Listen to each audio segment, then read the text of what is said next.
Judges will make their way down and be ready to enter when the time comes. But I want to start by welcoming everybody. It's great to see all of you here. We'll start off with an acknowledgement that we here at the Schulich School of Law at Dalhousie operate in the unceded territory of the Mi'kmaq, the Wolastoqey, and the Beskodu-Montgadi peoples. These are the original peoples of these lands, and we each carry collective obligations under the Peace and Friendship Treaties. Section 35 of the Constitution Act, 1982, recognizes and affirms Aboriginal treaty rights in Canada. We also recognize, very importantly for us, that African Nova Scotians are a distinct people whose histories, legacies, and contributions have enriched that part of Mi'kma'ki known as Nova Scotia for over 400 years. And with that, welcome. Welcome here to our 2025 Smith Shield competition, mooting competition. It's one of the highlights of our academic year, and certainly our most sort of prominent and most celebrated moot competition. It is almost 100 years old. 1927 was the first Smith Shield, and so for the first years who are here, if you come back in your third year and watch, it'll be our 100th year, our 100th iteration of the Smith Shield, and it'll be quite a recognition and a celebration. During that time, we've had a number of quite well-known people who have come through as Smith Shield participants. One of the most well-known would have been Justice Bertha Wilson, who was the first female justice of the Supreme Court. And I just want to pull you back to that for just one moment. She graduated in the class of 1957 with a class of 6 women. And so she was here at, sort of sitting at the council table with an audience that was probably almost entirely men, and with opponents and judges who were all entirely men. So remarkable sort of heritage for us to know that Bertha Wilson was here. She participated in that moot, and what a spectacular accomplishment that must have been for her at that time. There are lots of other people that you may know who participate in the Smith Shield. For those of you who have Professor Coughlin in your sort of cram class, he was a participant here. A number of emeritus professors who some of you may know, Professor Phil Saunders, Professor Wade McKay, who many of you may hear on CBC quite frequently. These are all as well Smith Shield participants from the past. And another Smith Shield participant from the past is Chief Justice Michael Wood, who will also be here tonight as one of the judges on our panel. So the panel, the bench this year, will be the Honorable Justice Michael Wood, our Chief Justice of the Nova Scotia Court of Appeal, the Honorable Justice Lester J. Dudason, the Associate Chief Justice of the Supreme Court of Nova Scotia Family Division, and Ms. Candy McCarthy, who is the first Vice President of the Nova Scotia Barrister Society. So I thank them all for lending their support. They'll come in a few moments. I also want to thank Stuart McKelvey. They are funding the Smith Shield moot, and this year's firm representative is Mr. Dylan McDonald, associate at Stuart McKelvey. So we thank them too for their support. Have to do a big shout out to Professor Adelina Eftene, who crafted the problem this year. You can't imagine how sort of much effort goes into that, and how much effort goes into working with and coaching the teams and preparing them for tonight. Big thank you to Sam Kurlansky, Administrative Coordinator, Academic Programs, for her stunning organizational skills and her administrative support, and of course always to Elizabeth Sanford, who's always assisting everything we do here in the background. A few housekeeping things before we start. Please note that this is being recorded, and so you should know that it's being recorded, and that's another segue into, so please turn off any noise-making devices that you might have so that the recording ends up being clean and audible.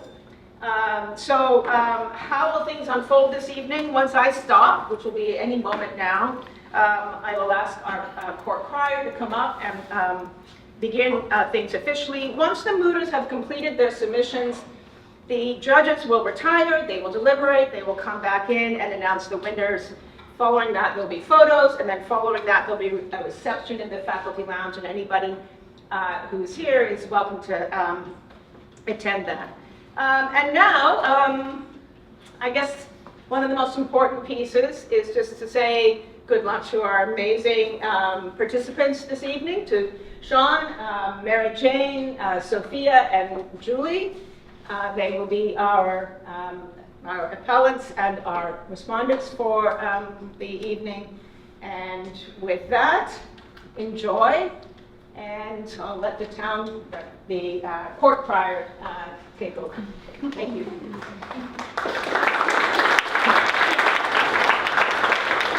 Oyez, oyez, oyez. All rise.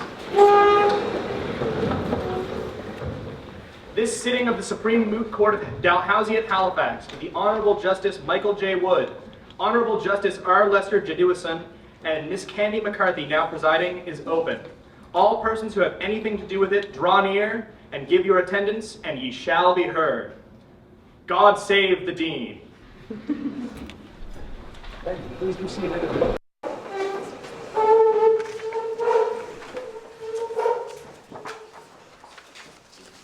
Welcome to the Supreme Moot Court of Dalhousie this evening. Counsel, are you ready to begin your submissions?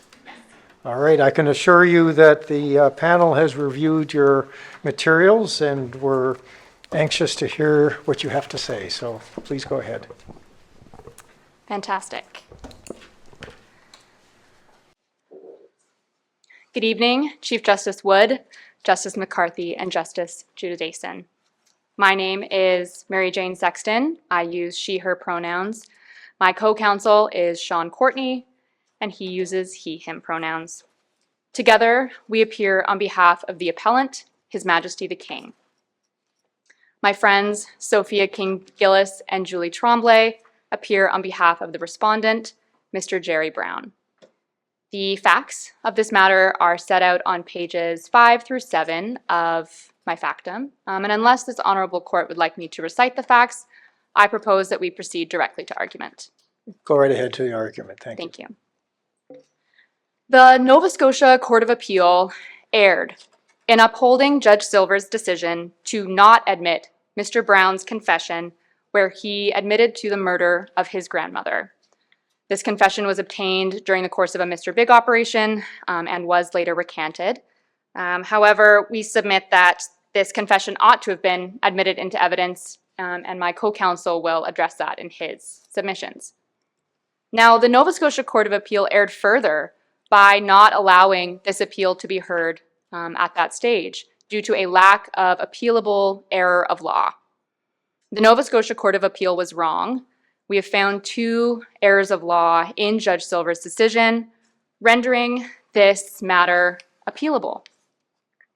Addressing these errors of law is necessary to continue to build public trust in the legal system. Trial judges must carry out their duty with care and diligence, particularly when they are assessing evidence. The judgment of trial judges is crucial, but to defer to this judgment without carefully scrutinizing errors of law would be detrimental. With this deference comes a necessary practice of diligence. And again, Judge Silver made concrete errors of law in his decision. These errors are appealable and should be appealed. Counsel, the respondents make a point that the grounds of appeal or the scope of an appeal by the Crown from an acquittal is not the same as the scope of appeal of an accused person from a conviction. And they think that's an important factor in why we should dismiss your appeal to us. Do you have a response to the difference, their argument about the difference between the Crown's appeal from an acquittal and an accused appeal from conviction? Yeah, absolutely. The Crown's appeal of an acquittal is limited, as my friends have rightly pointed out. However, the appeal is still a statutory right given to the Crown to appeal when there have been errors of law made. I do not contend that we are appealing anything more than errors of law that have had a direct impact on the outcome of the case. And I turn you again to the Criminal Code. Section 676 sub 1 sub A grants the Crown this right to appeal an acquittal when there has been an error of law. I agree it is a limited area of appeal, but this is an appealable issue nonetheless. So if we conclude that the trial judge erred in any of his factual determinations, that's not going to be enough to allow your appeal, right? I agree. Thank you. So speaking to this, I would like to take you through each error of law that we have found in Judge Silver's decision, explaining first that the Nova Scotia Court of Appeal was wrong to say that there are no errors, and then explaining why this Supreme Moot Court of Dalhousie should allow this appeal as it is based on errors of law. So the two errors that we have found are first, that Judge Silver went beyond his gatekeeping role that is ascribed to him by the Hart test, which is the analytical framework that Judge Silver must work through when assessing confessions obtained in the course of a Mr. Big operation. We submit that Judge Silver went beyond the role that was given to him. The second error of law that we found was his dismissal of the corroborative evidence that was put to him, again, failing to consider this evidence in a way that is alive to the whole of the issue. Both of these errors of law align with reasoning set out in RVJMH, where Justice Cromwell walks us through 4 scenarios where evidentiary assessments may contain appealable errors of law. I've got all 4 of these set out in paragraph 24 of my factum, but there's only 2 that are applicable to us today. That is scenario 2, where the legal effect of a fact-finding mission raises a question of law, and scenario 4, where there is a failure to consider all of the evidence as it pertains to the ultimate issue of innocence or guilt. So which of those do you say the trial judge, which of those errors of law do you say the trial judge made, or do you say he made both of them? I say he made both. Okay. And I will start with the misapplication of the Hart test, which aligns with scenario 2, the legal effect of his fact-finding mission being an error of law. Judge Silver made this error of law in overstepping his gatekeeping role. The Hart test, which again, Judge Silver has accurately identified as the legal framework for this matter, that test says that trial judges must carry out simply a threshold analysis regarding the reliability of the confession that they are assessing. The threshold reliability asks us to consider whether or not evidence should be put to a jury. Ultimate reliability is up to a jury to decide. We leave that to our ultimate fact finders. Judge Silver goes beyond this threshold review, making his own determination on the ultimate reliability of the confession, which is an error of law, both in the Hart test and aligned with that second scenario in JMH.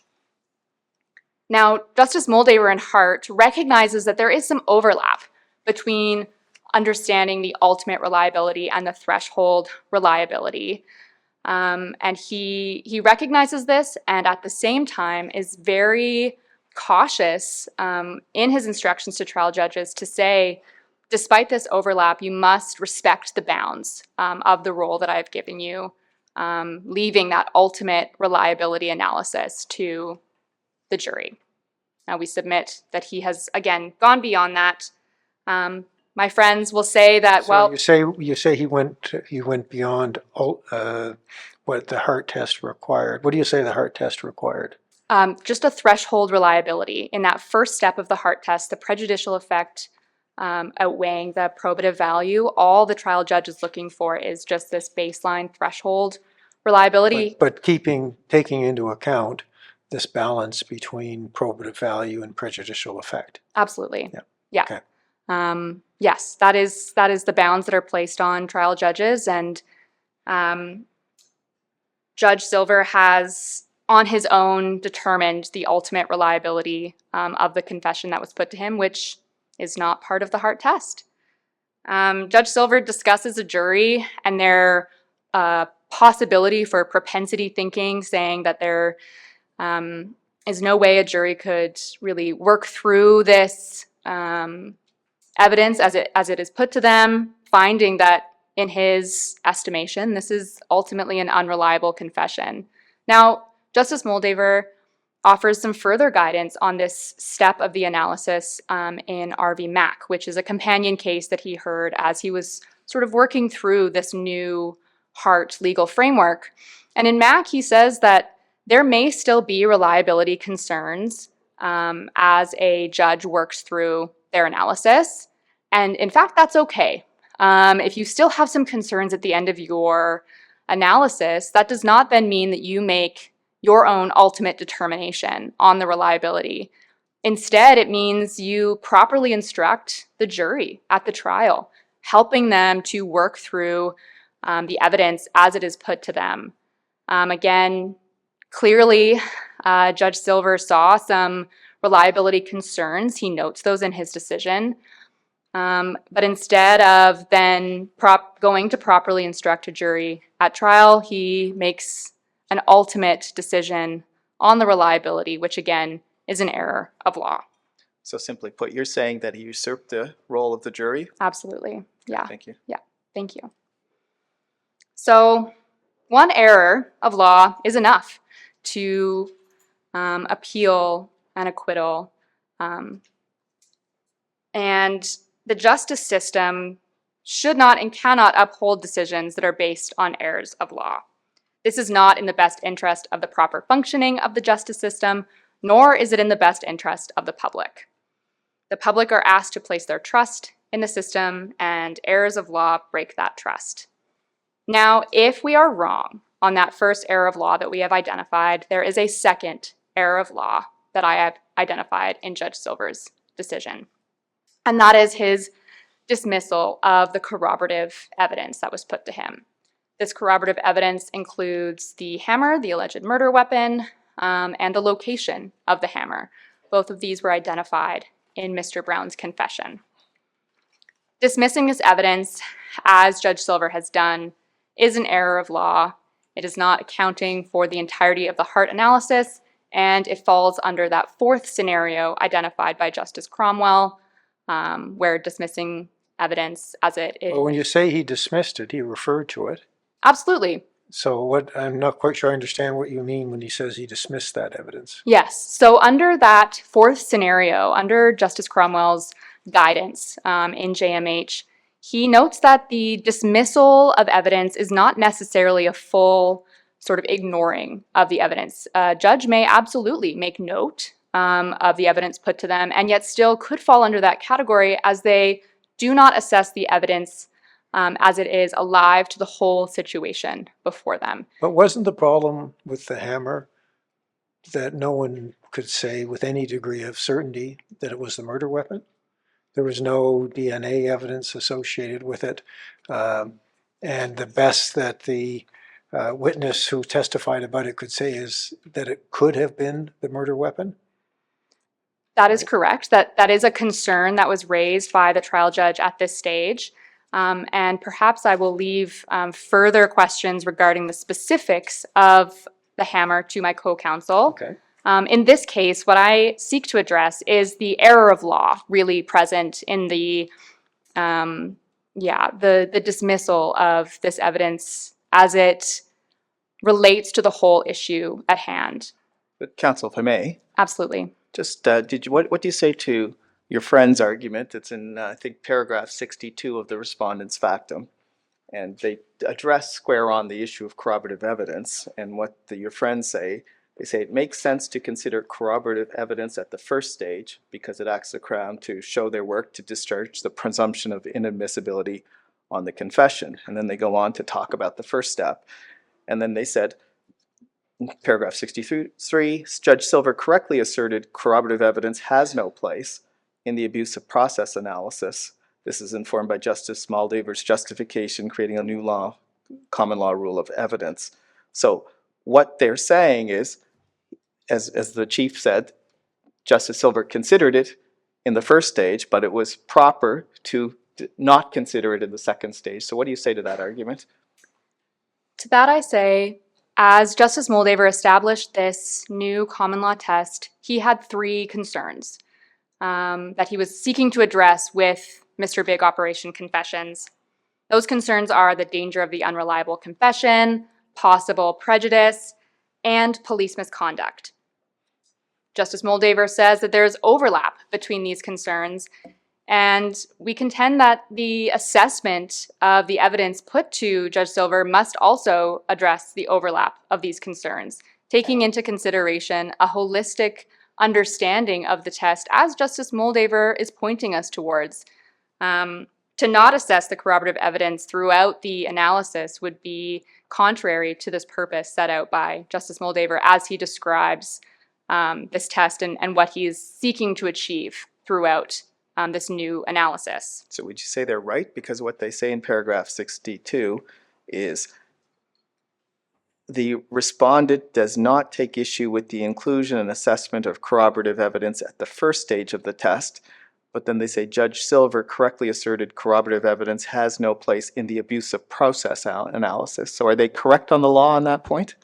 I would say that on that second point, that's where we disagree. I agree that there is absolutely room for corroborative evidence at that first stage. I note that Judge Silver also noted corroborative evidence at that first stage, perhaps not alive to the entirety of the circumstances put to him, which we see JMH guiding us towards an understanding of an error of law there. In that second stage, addressing the abusive process, addressing possible police misconduct, I would turn you to Justice Reel's decision in the Nova Scotia Court of Appeals dissent, where he shares that corroborative evidence, when present, may have an impact on that police misconduct analysis, particularly in situations where we're dealing with a borderline scenario, as perhaps we're dealing with today. We believe that Justice Reel was correct in his understanding of this holistic heart analysis, taking into account both the prejudicial value over the probative effect stage, as well as that police misconduct abusive process stage. Thank you. The heart test has these three concerns, as I have addressed, and I believe that assessing the corroborative evidence that was put to him, Judge Silver must look at the evidence as it speaks to all three of those concerns. One of those concerns includes the police misconduct element of the heart analysis. Now, judges, the heart of this appeal really lies in the trust that we place in the justice system. Trust that trial judges are carrying out their legal assessments correctly. Canadians must be able to trust the integrity of trial-level courts, the foundation of our justice system. As I've said before, that trust is earned, and when there are errors of law, that trust is broken. Granting appeals, such as the appeal today, when there are established errors of law, helps to repair that trust. My friends will say that I'm asking you to extend the right of appeal granted to the Crown. I am not asking you to extend the right of appeal. I am asking you to uphold the statutory right of appeal that the Crown is granted when there are errors of law made in judges' decisions. Errors made at the first stage of a proceeding should not then impact the rights of victims to have justice served.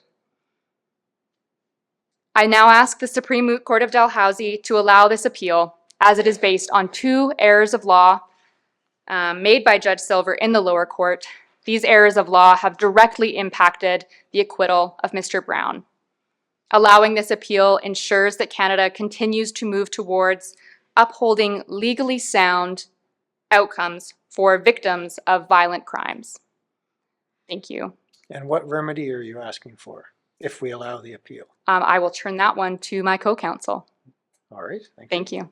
Thank you. Any, Oh, there's I just further have one questions? question. Absolutely. When you talk about the misapplication of that there's an error in law, but Justice Silver is outlining the tests, putting his mind to the tests and indicating how he's applying them. Is this not something, does your argument not fall where you take a leap to say, okay, what we really don't agree with is the application of the facts, and therefore it's becoming an error of law? Is this not a subtle difference with a true argument of being that you didn't like the facts or the way that he applied the facts? No, I do believe that this is an appeal based on errors of law alone, where Judge Silver has laid out the correct test and throughout his analysis is saying the right words in terms of the procedure of the heart test. I would say that regardless of that, if in effect he is misapplying the test, even if you're saying that you're carrying out the correct test, that misapplication is still an error of law. And I turn back to the guidance that we see in JMH. Sometimes evidentiary assessments look like factual determinations that we're appealing. Again, I say that Judge Silver has made errors of law, despite the fact of correctly identifying the test that was put to him. In effect, the way that he carried out his analysis was an error of law alone. Thank you.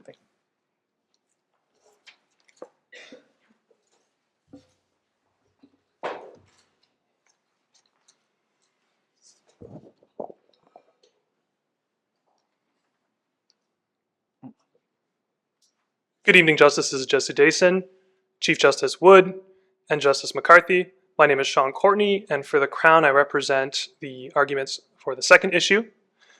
That issue is that the Court of Appeal erred in upholding the trial judge's findings.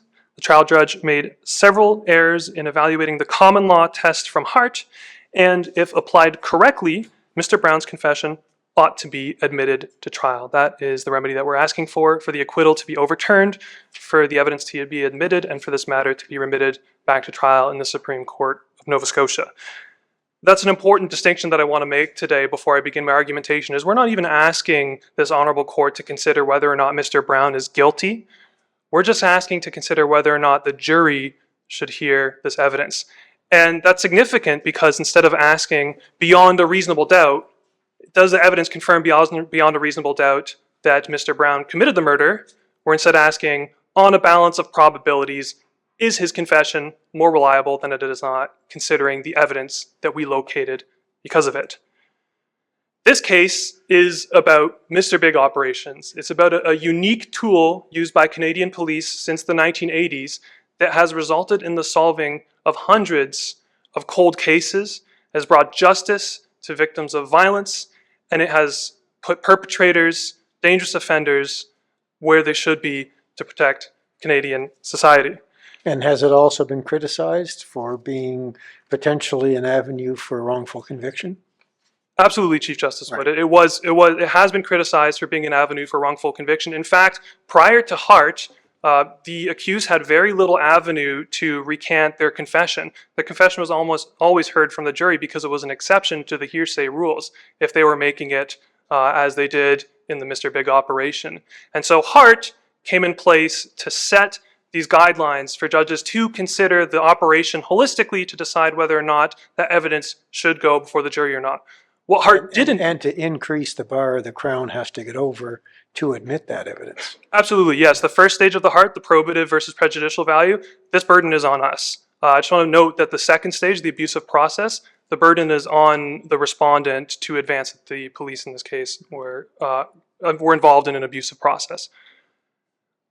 So, where the Hart test comes in is to provide an avenue for the accused to actually fight back against Mr. Big operation, because like I said before, it was an exception to the hearsay evidence, and oftentimes they were made to fight this in trial instead of in voir dire.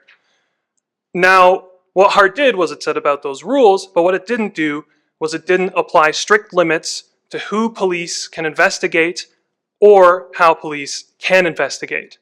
It did apply guidelines to the courts to consider when those investigative methods might rise to abusive process, but always in the language of might or can. They wanted to maintain the consistency in this Mr. Big operation setting. What my friends want to do, they're going to say that accepting their submission is to go back to the framework of Hart, to go back to what Justice Moldaver said about in Hart. That is incorrect. What they're asking you to do today is to place strict limits on who, what, and how the police can conduct Mr. Big operations. Instead of using Hart as an analysis to determine the reliability of evidence, they're using it as an analysis to determine whether or not the police can investigate a specific accused because of subjective circumstances, regardless of if those circumstances actually affect the evidence that was acquired in the first place. This is an important case because as the highest court in this country, if you were to set the precedent and agree with the respondent, it would create inconsistency for the police. They would not know how to proceed with Mr. Big operations, and in effect, Mr. Big operations would be neutered to the point where they wouldn't be able to be reliably used by police anymore. Well, that's a very strong statement of what your friends opposite are trying to argue. But let me ask you this question. You're asking us to make the decision that it ought to have been admitted, correct? For the evidence to be admitted, yes. Yes. And in order to do that, we need to balance the prejudicial effect and the probative value. So I'd like to hear from you as to what you say the prejudicial effect of this evidence would be if it were to be admitted. Absolutely. The prejudicial effect is very low in this case. Actually, it is one of the lowest prejudicial effects of any Mr. Big case that I examined in my case law research for this. And is actually one of the areas where Judge Silver, the trial judge for this matter, made a significant mistake. The trial judge essentially decided that where there is the presence of moral and reasoning hazards, that Mr. Big evidence cannot be put to a jury. So if this court accepts the arguments of my friends, then it will result in the fact that Mr. Big operations will never, moving forward, be able to be put to a jury.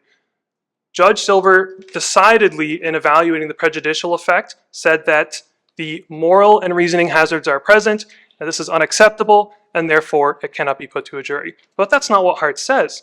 Hart says that we have to evaluate the moral and reasoning hazards because they will be present in every single Mr. Big operation.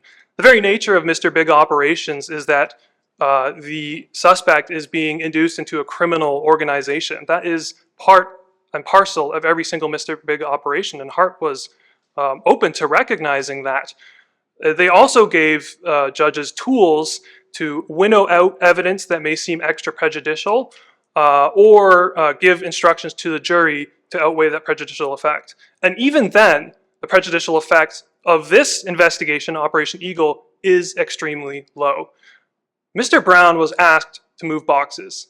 That is the extent of his criminal activity. He was told not to look into the boxes, and he was told that the organization that he worked for didn't operate in a strictly legal sense. So we're not even sure if Mr. Brown was aware that there was a criminal organization going on, let alone maybe some regulatory infraction that the business was engaged in.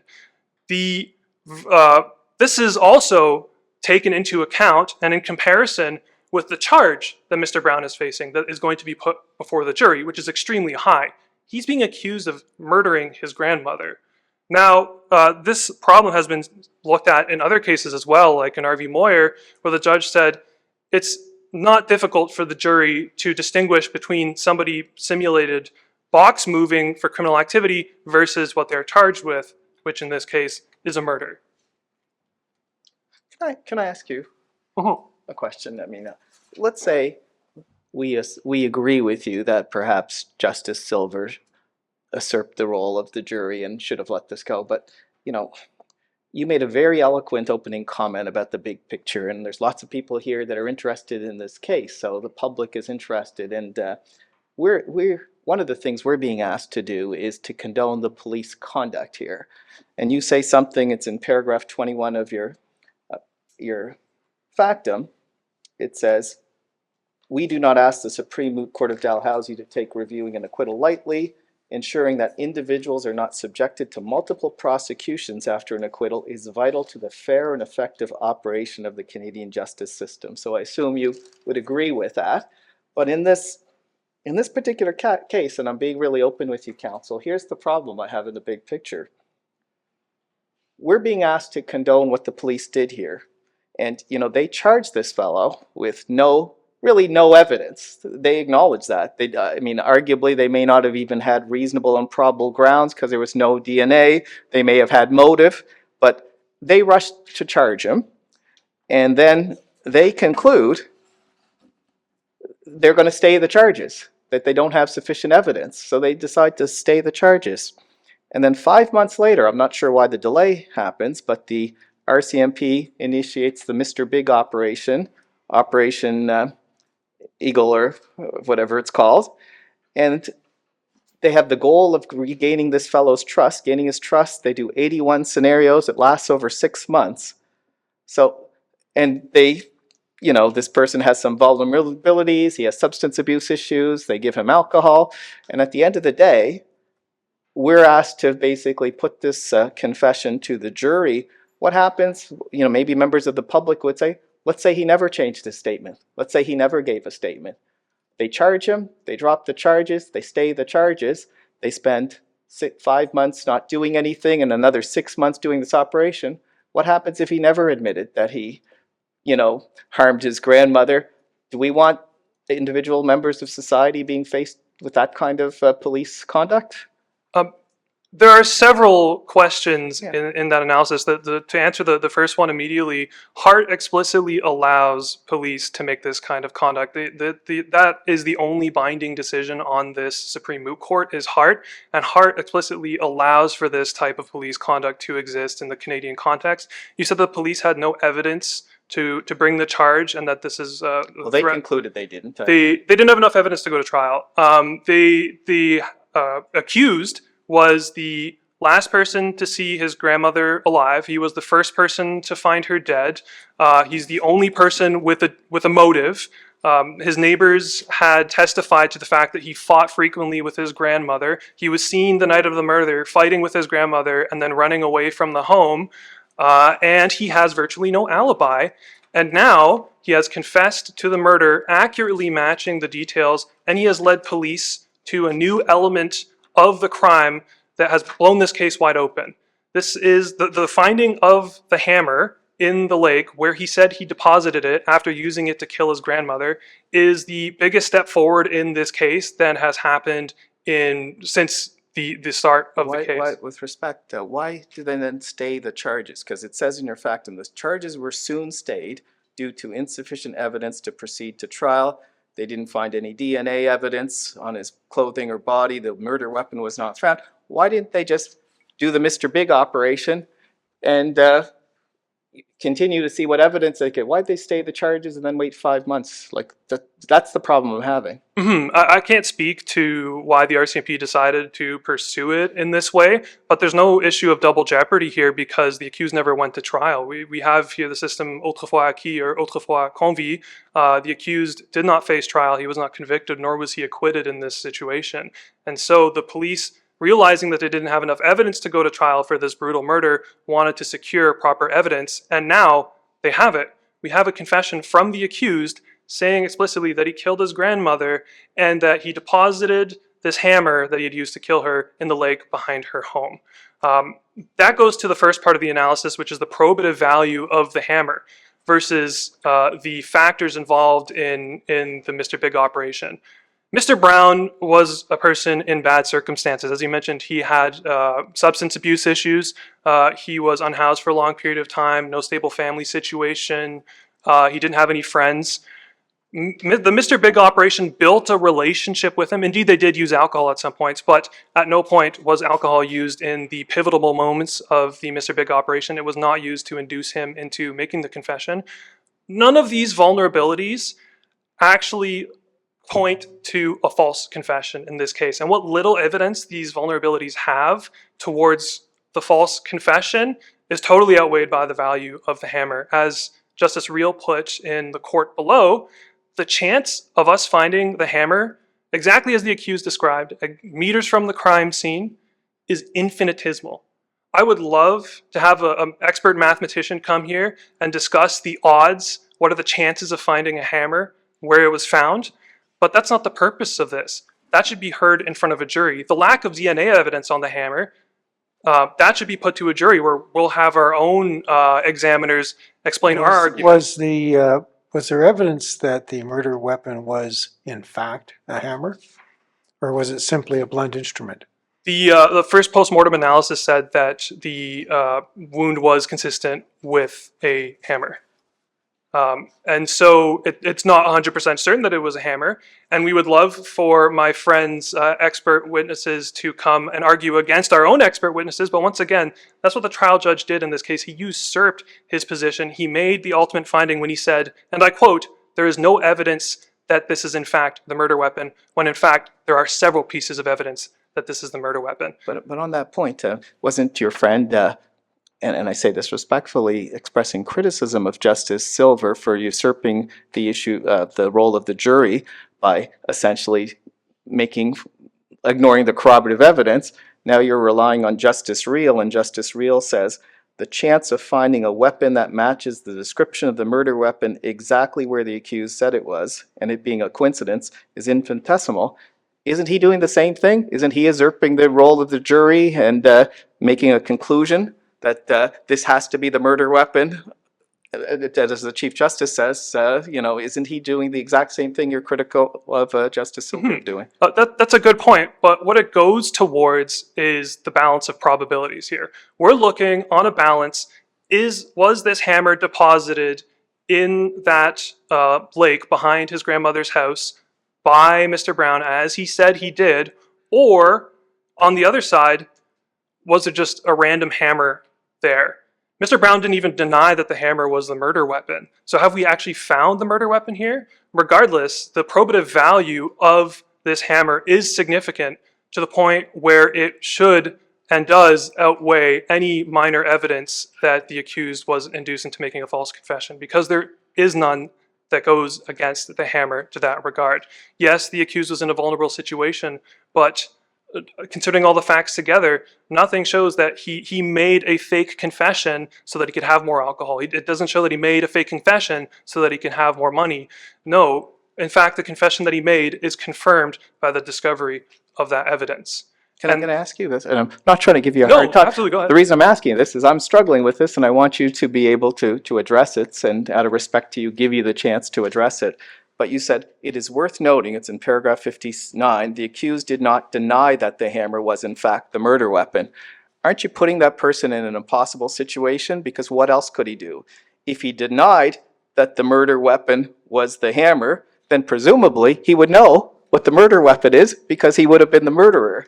And if he said, yes, it is the murder weapon, that hammer, then he's also admitting he's the murderer. So isn't his story equally, I mean, how can you criticize him for denying that it's the murder weapon? Because if he's an innocent man, and that was, then of course he wouldn't be able to deny whether that's the murder weapon. So that point goes less against the accused and more to elevate the hammer as an important piece of evidence that was thrown away by the judge. The judge said, as a matter of fact, there is no evidence that this is the murder weapon. That point that I made there goes more towards the fact to elevate the hammer rather than it does to put the accused in this catch-21. I realize that it is a catch-21 situation, Right. But it shows that this is the largest leap that the police have made in this investigation thus far, was the discovery of this hammer. I guess the point I'm just saying, hard to criticize him, because let's say I was, and I don't want to make this personal, I was the murderer, and the hammer is there. Let's say that's not the murder weapon. Well, how would I know that unless I was the murderer? Yeah, absolutely. And like I said, it just goes to the balance that weighs against Mr. Brown, because the odds of finding that hammer exactly where he said it was are infinitesimal. Now, I would like to move on to the abusive process stage. My colleague noted that the evidentiary assessment does play a role in the abusive process stage, which my friends vehemently disagree with. I would like to quote Justice Moldaver from paragraph 111 in Hart. This is the very first sentence under the abuse of process prong. The rule of evidence I have proposed goes a long way to addressing all three of the concerns raised by Mr. Big Operations. One of those concerns is abuse of process. That last part I added myself. So one of the three concerns is the abuse of process concern. I would submit that the evidentiary assessment plays a limited role in the abuse of process segment, but it does play a role, and for the courts below to refute what is explicitly stated by Justice Moldaver is a significant error. I want to say that very rarely is abuse of process found in Mr. Big operations that don't involve threats of violence against the accused. In fact, out of 61 Mr. Big operations between 2014 and 2019, only 2 that didn't have violence were found to be an abuse of process. The first, they manipulated the accused's religious beliefs and got him to make a religious confession to the point with the evidence that they wanted. And the second was they used a 15-year-old's estranged father who had been separate from his life. They brought him back into his life and they got that estranged father to elicit the confession. Those are evidence of abuse of process. What do you say about the threat of housing? Mr. Brown was unhoused his whole life, and at this point in the operation, he had earned up to $25,000 in cash. So he had funds at this point, and he had money. It's certainly an unfortunate statement, but it's not a statement that overbears the will of the accused, and it's certainly not the ultimate question, which is whether it offends the community's sense of fair play and decency. What we're asking for here is for this court to bring this matter to trial, to have the system of law and the debate between the defense and the Crown bring out the true facts of this case. We're asking for the community to rest comfortably knowing that the justice system has done everything it could to put the most likely suspect in front of a trial. If the justice found that there was an abusive process, is your argument that the corroborating evidence doesn't matter as much? Like if there was corroborating evidence, the abusive process doesn't matter as much? It's certainly more limited in this stage, but the fact that they explicitly said not to consider it at all is a significant error, and it throws off the balance completely. Now I realize I'm out of time. I'd like to make my finishing statements, if that's okay. Certainly. The Court of Appeal erred by upholding conclusions that contradict Hart's explicit framework and cannot withstand scrutiny against the substantial body of national jurisprudence. When this operation is addressed contextually, as Hart demands, the evidence is clearly admissible. We respectfully ask this honorable court to allow the appeal and allow the confession as evidence and remit this matter to trial. Barring any further evidence, this closes the Crown's arguments. Or barring any further questions, sorry. All right. Thank you. Thank you very much. All right, well, now we've heard the argument from the appellant, and we're interested in what the respondent has to say in reply.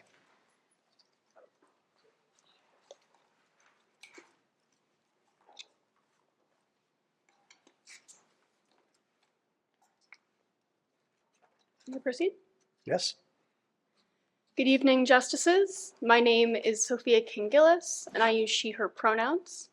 Alongside my co-counsel, Julie Tremblay, who uses they, them pronouns, we represent the respondent in the case at bar, Mr. Jerry Brown.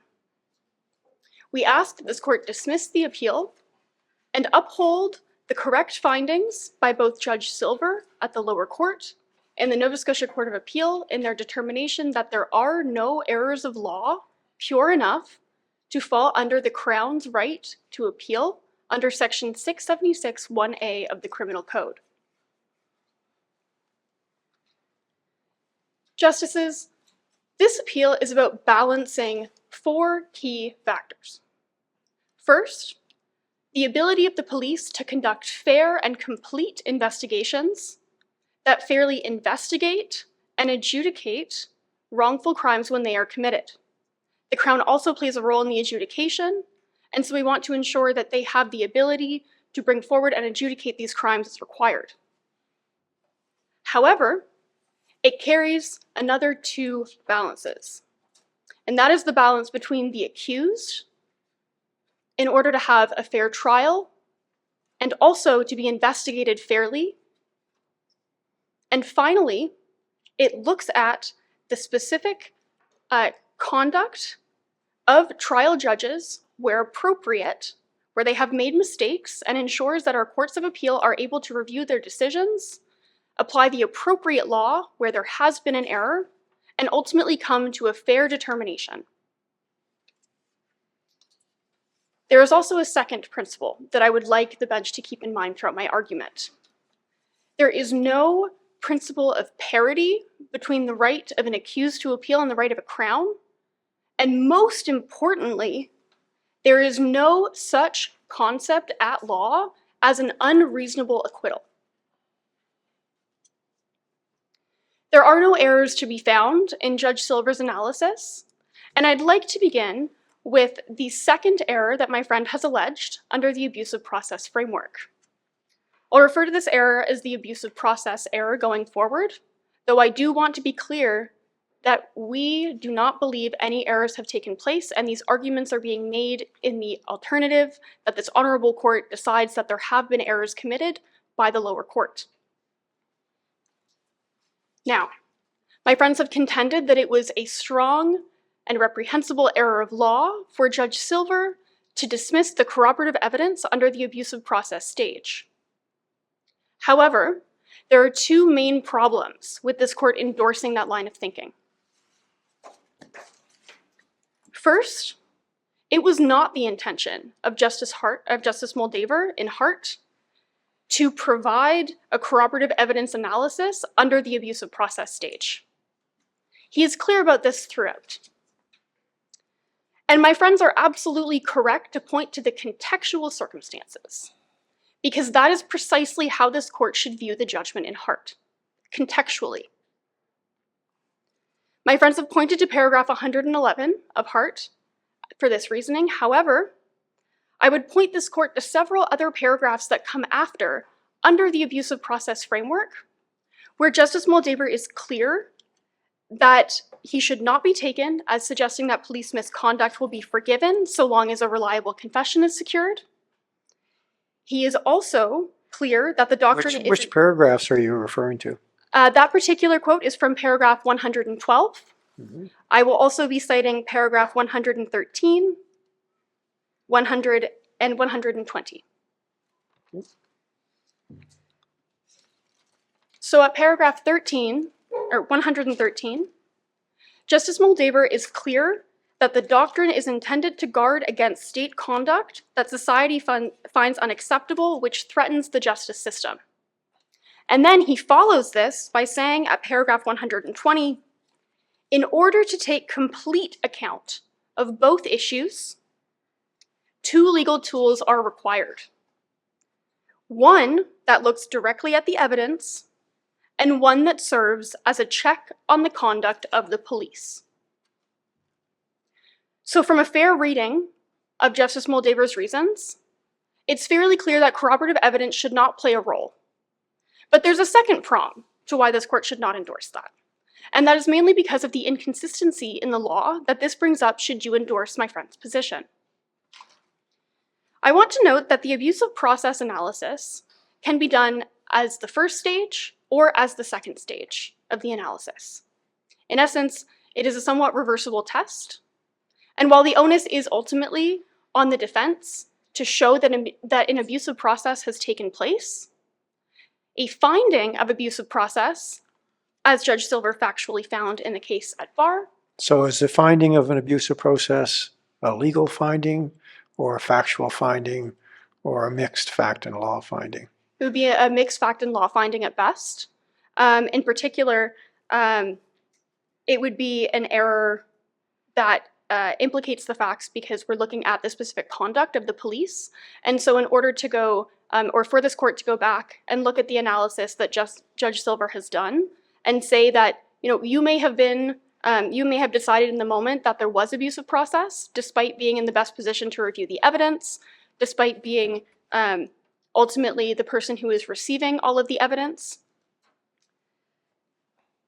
So that in and of itself necessarily implicates the facts.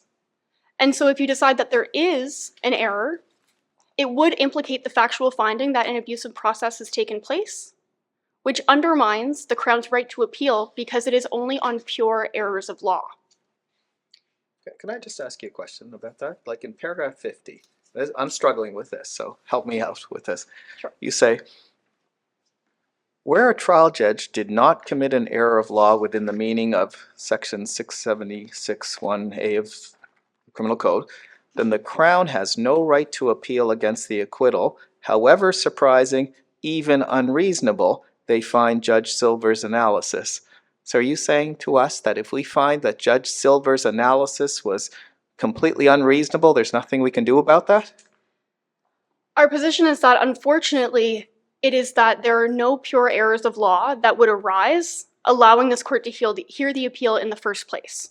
So if in that specific scenario you find that it's unreasonable, it would unfortunately still be based on findings of fact and findings of law, and so that would fall outside the scope of the Crown's right of appeal under section 676(1)(a). Do you not think that the difference between a threshold decision and an ultimate decision is a pure legal analysis? No. I will address that in a moment, but I can move to my submissions on that point if you prefer, Justice. But our position is that no, it is not. Ultimately, there is a factual finding that the reliability concerns were not sufficiently addressed. And so to then say that say that there are any errors in that reliability analysis necessarily disrupts that finding of fact. But just going back to this, I mean, isn't it, if a trial judge's analysis is completely unreasonable, surely that must be an error of law that we should do something about. How could the public have any confidence in the justice system if judges are getting their analysis wrong? And then you say that's a factual issue and Court of Appeal, you can't deal with that, or Supreme Court of Moot Court of Dalhousie. Certainly.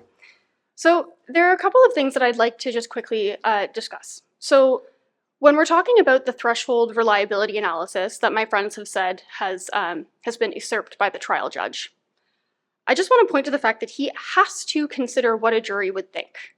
And so, should you find that analysis unreasonable, it unfortunately still does consider those findings of fact that were weighed by the trial judge. And so in essence, the Crown is asking you to reweigh evidence. And so it does not appear very well in the interest of justice either to then have a Crown that is able to appeal just where it is they can articulate a problem well enough that a court can say, okay, maybe there was an error of law here, maybe we should review it.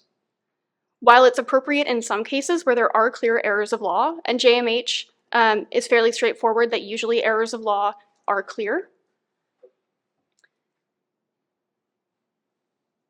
the Crown can absolutely appeal, and the decision should be reviewed. However, that is not the case here. There are very complex, there's a correct legal test, there's a complex factual basis, and as a whole, judges have to be trusted to take that basis and weigh it as appropriate. So once again, my friends have talked about the trial judge usurping this role of the jury. He had to consider what they would think, especially in a case as complex as this, as my friend will speak about. We are talking about an operation that lasts 6 months. There's an accused who is incredibly vulnerable at the heart of it. And there is also a significant amount of coercive police conduct that my friend will speak to that really does render an abusive process finding true. So justices, the Crown cannot appeal because they are dissatisfied with the result. And that is precisely what they are asking you to do here today.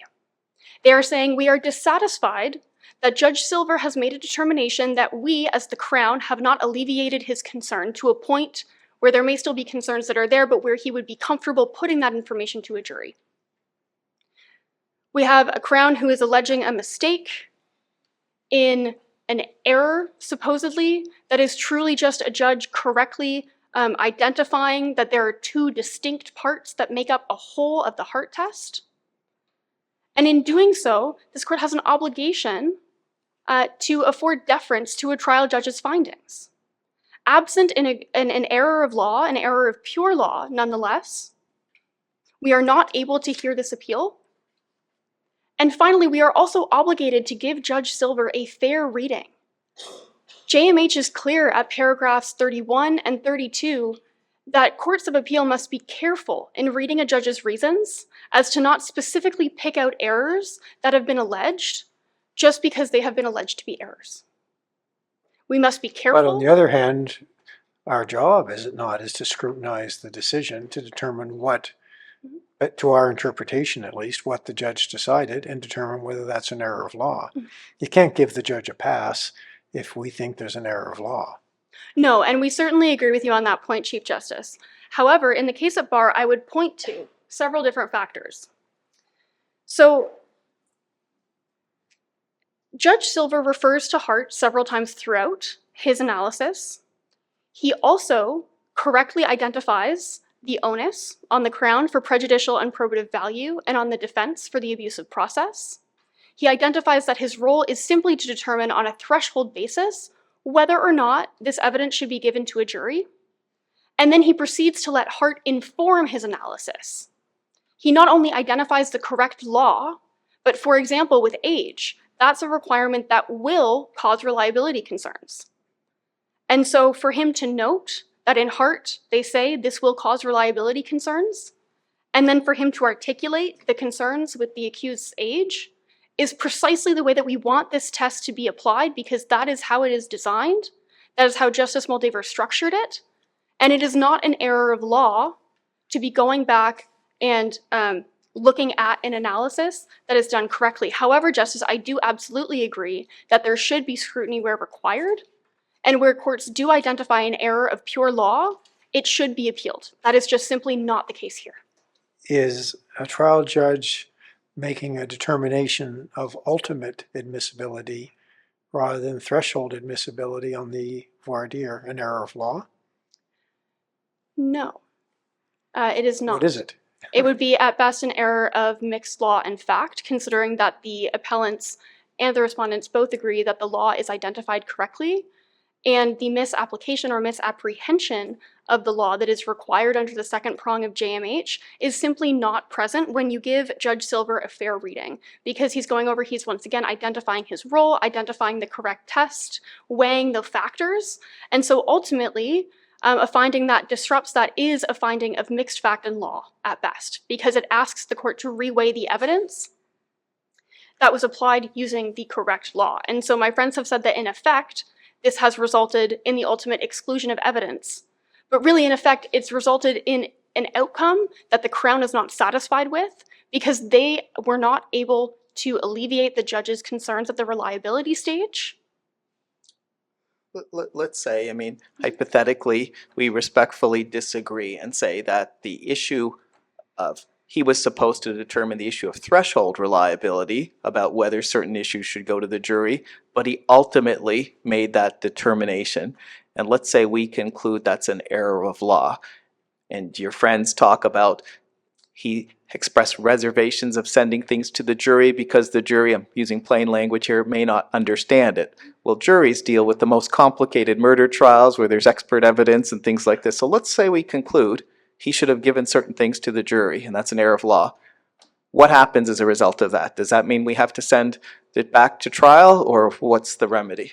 It certainly doesn't, Justice. In fact, as part of the Crown's responsibility when they are trying to prove that a pure error of law is raised, they must clearly identify what the error is, but they also must show some kind of change. It doesn't need to be a total change in what the accused's ultimate acquittal or conviction is. It can just be a change in what would have happened. And so Judge Silver, in his abusive process analysis, finds as finding a fact that there has been abusive process, and that results in the exclusion of evidence under the Hart framework, and also just as a remedy for abusive process in general, that judges have discretion to decide what to include or exclude as a result. So even if you agree with us that there may be an error of law under the threshold reliability analysis, it does not change the outcome enough with the correct abusive process analysis, where Judge Silver correctly excluded the corroborative evidence from his analysis, to a point where then the Crown would be able to point to a change that resulted in a difference, because ultimately here, the confession would still be excluded.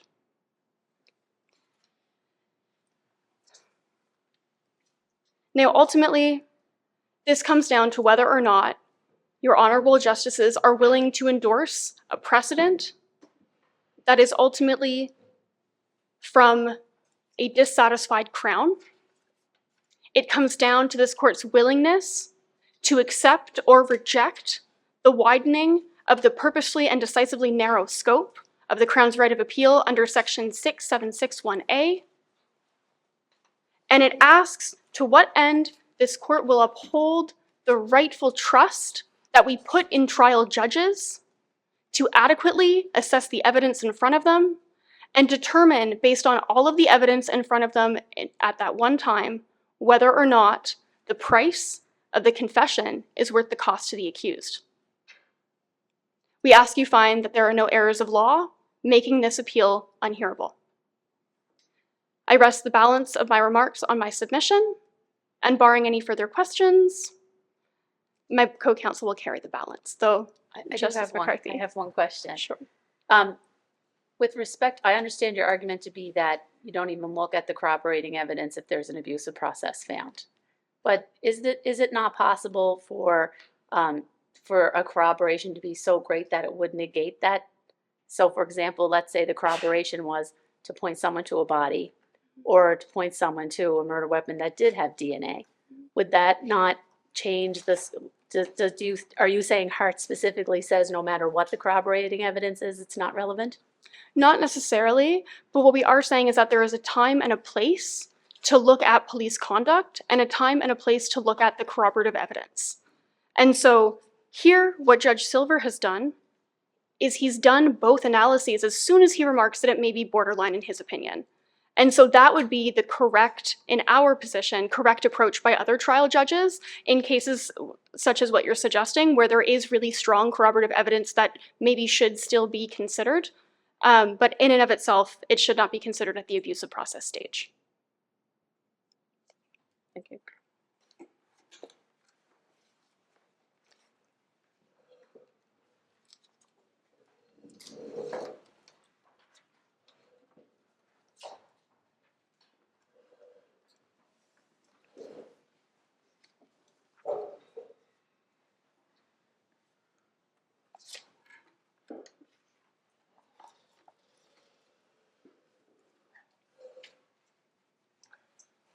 Whenever you're ready. Thank you. Good evening, Justices. My name is Julie Tremblay. I will be responding to the second issue this evening. Particularly, this is, of course, relating to the admissibility of Mr. Brown's confession. At both trial levels and appeal levels, it was found that Mr. Brown's statement was inadmissible. I will discuss how Judge Silver came to this conclusion and how this same conclusion should be affirmed here tonight. To be specific, I will discuss, firstly, how the Nova Scotia Court of Appeal was correct in affirming that Mr. Brown's statement was more prejudicial than it was probative. And secondly, how this same Court of Appeal was right in affirming that Operation Eagle was abusive in nature. Mr. Big operations are inherently risky. Certainly, as my friend has pointed out, they have been recognized for their use in securing convictions, particularly in cold cases, and oftentimes with very serious crimes at hand. However, they also employ tactics that risk things such as false confessions, undue prejudice to an accused, as well as abuse of police power. Now, Justice Moldaver called these miscarriages of justice and cautioned that we cannot afford to wait to address them. He created the Hart framework in response to these concerns and provided us with commentary to assist in its application. Since the creation of this framework, it has been applied inconsistently across cases. My friend, Mr. Courtney, has referenced many of these cases to support his argument to suggest that the judgments of the lower courts were incorrect and that, in fact, Mr. Brown's statement should be admitted. This evening presents an opportunity for this court to return to the original guidance set out in Hart. This clearly supports our finding. So you're saying we should ignore all those cases that the other side refers to because they're each on their own some sort of anomaly? I would suggest that as frameworks such as this are developed within the common law, oftentimes interpretations can progress in different directions. I would not like to comment necessarily on the the decisions of these other cases, as of course that is not my place. However, Well, it is your place with respect, counsel, because whether they're binding on us or not, they may be influential in our thinking. And so if you think we ought not to be paying attention to them, I think it's incumbent on you to explain to us why we shouldn't. Certainly. From a reading of the cases that my friend has brought forward, I would suggest that they simply do not follow the guidance set out by Justice Moldaver. In several of these cases, they fail to take into proper account, the vulnerabilities of the accused, the strength and nature of the inducements that are used, and in fact, as well, in certain circumstances, the violence that was employed by the police in these circumstances. This is concerning. The guidance provided by Justice Moldaver in Hart was clear, and it was strong. He makes note of the significant risks that are brought forward by these operations, and in order to ensure their usefulness, he provides us with this Hart framework and this commentary to ensure that oversight is provided. So I would suggest that returning to the original guidance is what would help us proceed in the correct direction this evening. At the first stage of the Hart framework, Judge Silver assessed Mr. Brown's confession and So I know you're just moving on with your argument, but are you saying that Judge Silver did follow the guidance in Hart? That's exactly what I'm Okay, saying. so he was the anomaly. in a way, yes, All right. yes. One that we hope to follow moving forward. At this first stage, Judge Silver assessed Mr. Brown's confession and the circumstances, under which it was made, and he found that it had simply low probative value. Particularly, he references several reasons for why the statement could be found to be unreliable. Now, Operation Eagle took place over 6 months. It included 81 scenarios. When we compare this to the circumstance in Hart, that operation was shorter than this one, but it was already described as being lengthy. Operation Eagle was in no way violent. We can concede that. But because of this, it has been suggested that the circumstances here could not possibly rise to a level that would impact the reliability of Mr. Brown's statement, and this is not so. It has been found that nonviolent soft pressure tactics can be as coercive as the use of violence, and these tactics were used in this scenario, and they cast significant doubt on the truthfulness of Mr. Brown's confession. It helps to begin by considering the circumstances under which Mr. Brown was living prior to this operation. He grew up as a child in care. He lived variably between his grandmother's home as well as foster homes. He never graduated high school. He was unhoused, unemployed, struggling with addiction, particularly to drugs and to alcohol. He was socially isolated in that he had no friends or family to speak of. He was desperate for a girlfriend, but unfortunately not finding much success in getting one. He was 19 years old and very inexperienced, and all of this was known to the police. They took advantage of Mr. Brown's social isolation. He made 2 very strong bonds with operatives in his time, but he did express loyalty and affection to the entire company. Mr. Brown's handler was named Tim. Tim often would invite Mr. Brown to stay with him at his home. He would purchase food for the 2 of them to share, and he would also supply, at his own expense, Mr. Brown with alcohol. Oftentimes they would drink heavily when they would socialize together. Mr. Brown was heard referring to Tim as his best friend and his older brother. Mr. Brown also developed a relationship with another operative named Allie, who he had a crush on. Allie was his first contact within the operation, and she showered him with compliments, and she would also show up spontaneously to his workplace. Now, when Mr. Brown expressed to Tim that he had this crush, Tim told him that it was necessary for him to climb within the organization if he ever wanted a shot with Allie. Hart had found a similar kind of social inducement in their circumstance, where the accused also referred to another operative as his best friend and brother. Now, the court in Yakimchuk indicated that bonds with operatives are central, of course, to Mr. Big operations. However, they do become problematic when they prey on the social isolation of the accused, and this clearly occurred in these circumstances. Here, Mr. Brown's need for social connection was specifically leveraged to ensure that he would say what was required to maintain these connections. The police also targeted his significant financial insecurity and housing instability. Within his first 8 weeks in the organization, he made up to $25,000 in income. He was then later promised a promotion that would lead him to receive up to $100,000 of income per month, as well as access to a deluxe waterfront apartment, all to himself.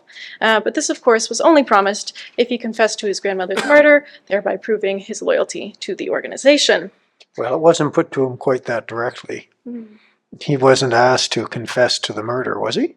Or, I would suggest that, in fact, on several occasions, he was given the opportunity to demonstrate his loyalty, and he made efforts to do so in other ways. But right, on every was occasion, it not Mr. Brown that came up with the murder as the item to which he would confess, I guess, for lack of a better word, to the Mr. Big? It wasn't as if that was put to him that if you confess to your grandmother's murder, then you're good to go.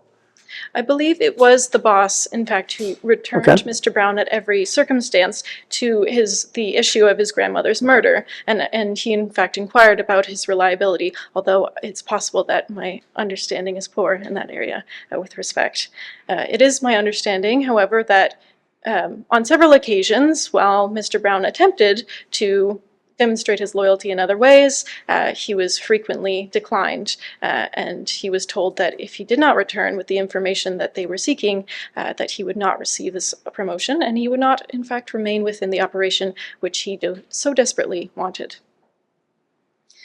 I think it's notable to mention that according to the 2016 census, in Nova Scotia, somebody who has not received their high school diploma could aspire to an average income of about $40,000. This is, of course, a far cry from the $100,000 of monthly income that Mr. Brown was promised.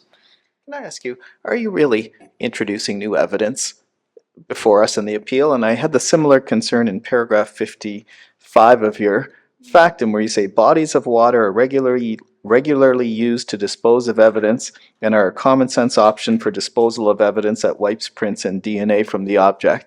Like, isn't that really introducing new evidence before us, including what you're talking about now? And how do you get that evidence before us today?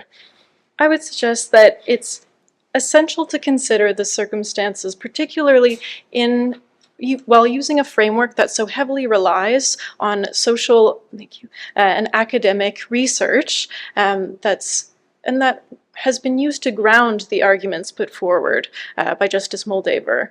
I think in this circumstance, when I reference the average income of somebody who has not received their certificate for a high school diploma, this is information that is known generally in terms of many of us in this room are aware what income is reasonably expected to be received. And because of this, I would submit it is appropriate to consider when contextualizing the grandeur of the inducement that was used here. In Hart, financial inducements were strongly considered by Justice Moldaver, but there the financial inducements were much lower than those that were used here. The court in Furtuck emphasized that an accused person who's facing financial inducements, but who is also facing financial vulnerabilities or housing vulnerabilities, will be much more vulnerable to these financial inducements. And of course, they will have a difficult time independently making decisions in the face of these inducements.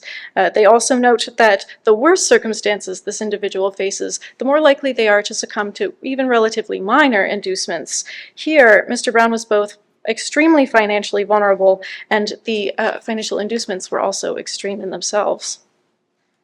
These circumstances emphasize the many reasons why Mr. Brown would seek to put forward a false confession to remain within the organization. To be frank, he had little options to aspire to and very little to lose. Under the same stage, Judge Silver assessed Mr. Brown's statement for corroborative value, of which he found little, as he found that no part of this statement independently confirmed the truth of his confession. The majority of Mr. Brown's confession mirrored closely the information that was included as part of the disclosure package for his grandmother's murder. This included a finding that the weapon that was used was consistent with a hammer. Now, one piece of information did go beyond what was included in this disclosure package. Mr. Brown said that he used this hammer to commit the murder, and then he disposed of it in a nearby lake. Now, as we know, this lake was searched by the police, and a hammer was indeed found. Of course, Mr. Brown recanted his confession, and he stated that he only offered this information because this is where he imagined a killer would hide a weapon. My friend submits that Judge Silver wrongfully assessed the corroborative value of the hammer and assessed the ultimate reliability instead of the threshold reliability of the confession. It was Judge Silver's job as gatekeeper to consider whether Mr. Brown's statement was reliable enough to be put in front of a jury. He necessarily considered the corroborative value of the hammer as part of this assessment. Evidence becomes corroborative when it independently rules out any other explanation for a confession, so that the only real explanation is that the accused was in fact telling the truth. But no such certainty can be found here with the hammer. No DNA evidence or other circumstances directly tie the hammer to Mr. Brown, nor do they tie the hammer, in fact, to Ms. Leah Brown's murder, or in fact, do they indicate clearly that a hammer was in fact the weapon used. On the other hand, it can be reasonably understood why Mr. Brown would offer this information to support a false confession. He was, of course, desperate to satisfy the boss, to remain within this organization, and keep the contacts and the financial benefits that he had gained. So to do so, he offered information from this disclosure package, and then he tacked on the simplest lie that he could think of. With respect to the hammer, wasn't it exactly where he said it would be? Would this not be something that should have been put to the jury?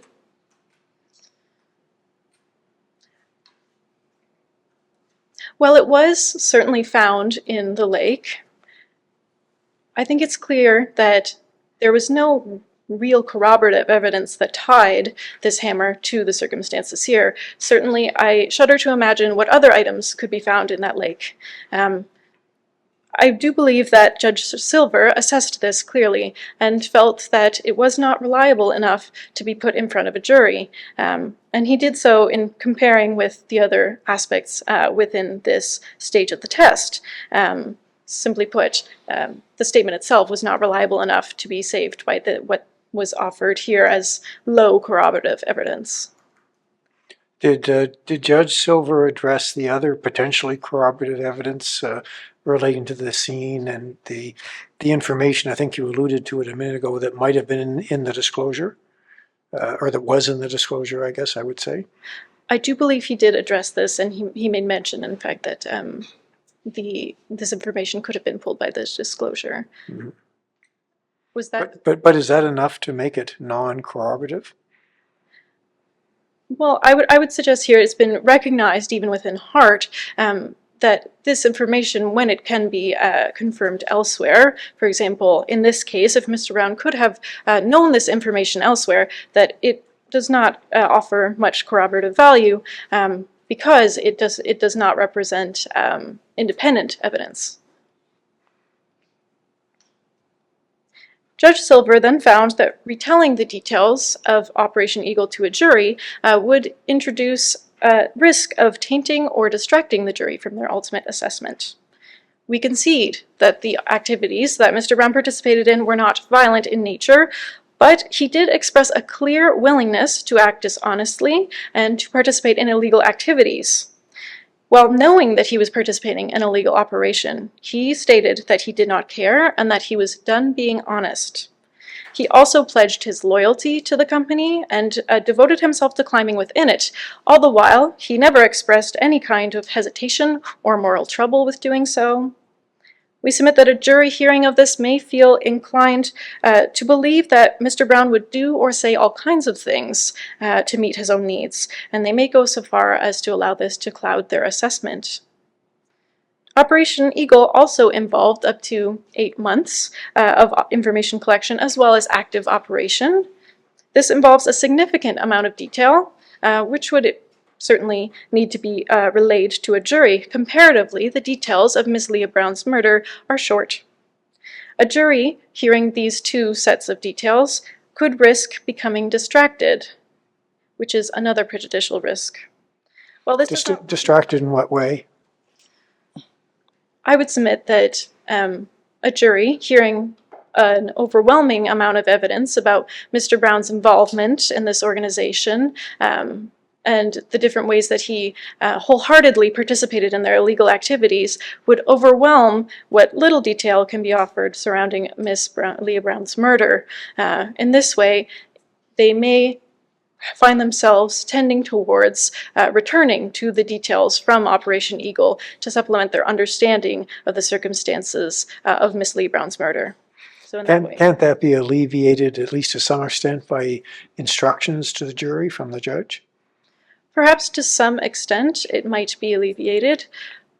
We would submit that Judge Silver weighed this and considered that fact and found that it was, on balance, overwhelming to a jury, and that even a limiting instruction or a reduction of certain aspects of Operation Eagle would not be sufficient to address these prejudicial concerns. And when considering the very low probative value offered by the statement itself, this risk becomes notably more significant. But to the Chief Justice's point, he doesn't say that. I mean, your friends are saying he usurped the role of the jury, and it should have gone to the jury as to maybe an issue of credibility as to whether or not the hammer was the murder weapon. And I mean, if we have a system where an accused elects to be tried by judge and jury, then shouldn't the jury make those findings a fact as opposed to the judge? Certainly, in terms of a threshold, or an ultimate assessment of reliability, this lies with the jury. That is their role, that is their responsibility. It is, however, of course, the role of the gatekeeper to ensure that threshold reliability is maintained. Here, Judge Silver found that it simply was not reliable enough to be put forward in front of a jury, and that is his role. And as my co-counsel has mentioned, a certain amount of deference must be afforded to these trial judges who have in front of them, of course, all of the facts and the circumstances. And this is, as was mentioned in Hart, an exercise that is quite familiar to these judges.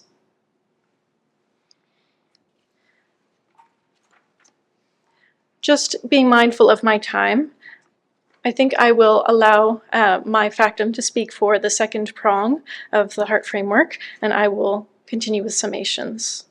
Thank you. Judge Silver reached his conclusions by closely following the guidance set out in Hart. To ensure that Justice Moldaver's concerns are adequately addressed, adequate consideration must be given to the vulnerabilities of the accused, the strength of inducements that are used, and the character of the police conduct that is used as well. A failure to do so would constitute a backslide in the common law and risks a reduction in our protections for accused persons and our standards for our enforcement agencies. We ask that this court lead by example and dismiss the appeal, affirming that the inadmissibility of Mr. Brown's statement should be maintained. Subject to any additional questions, Justices, those are my submissions. Thank you. Thank you very much. No additional.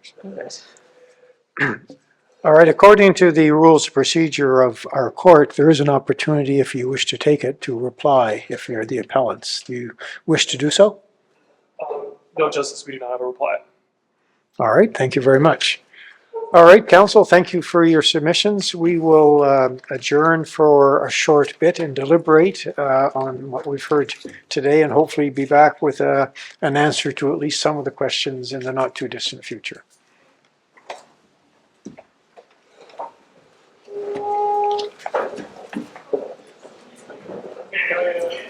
All rise. This sitting of the Supreme Court of Dalhousie is now a brief adjournment. God save the King. Oyez, oyez, oyez. All rise.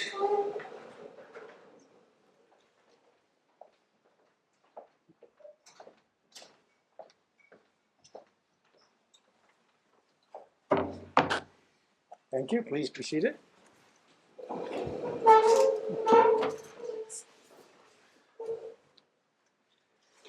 That was a very rowdy sounding crowd as I was standing outside the door. It doesn't sound like that in our courtroom when we're coming back to issue a decision. I'll give you the bad news first. We've been unable to reach a decision on the merits of the appeal.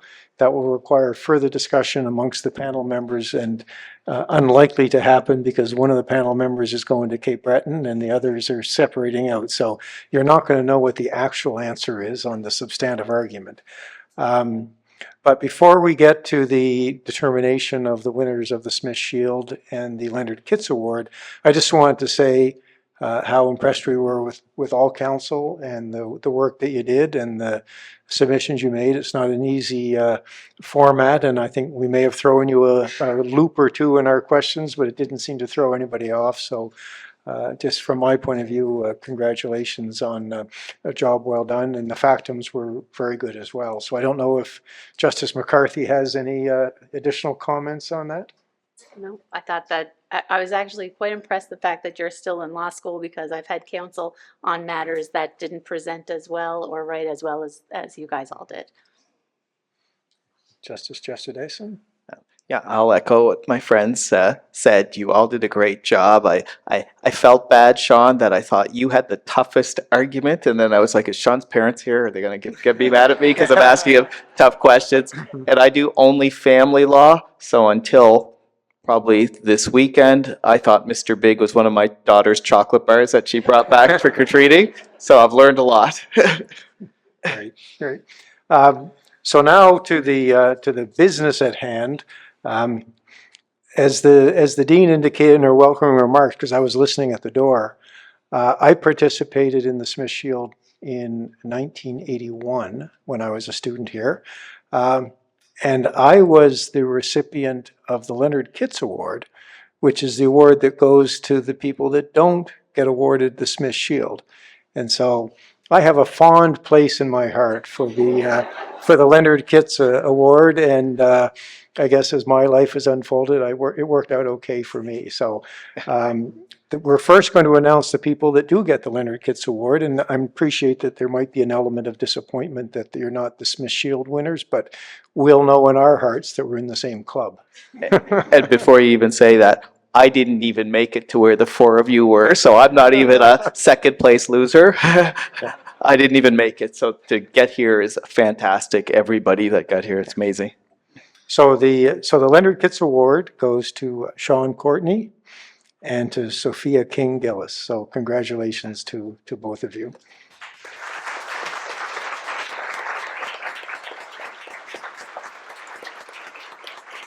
Which means that the winners of the Smith Shield are Mary Jane Sexton and Julie Trombley. So congratulations to the two of you.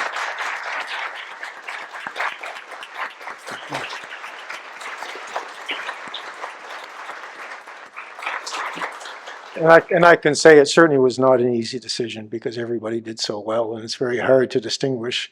Everybody has different styles, so you have to kind of measure that, but it's hard to separate you out. So well done to all of you. So I think with that we can close the court, and I think there'll be an opportunity for some photos, some group photos afterwards, and any chit chat if you want to have questions. If any of you the Mooters want to ask us a question or two, we won't embarrass you or embarrass us by doing it in the context of in front of the crowd. But if you want to have a chat afterwards, we'd be happy to do that.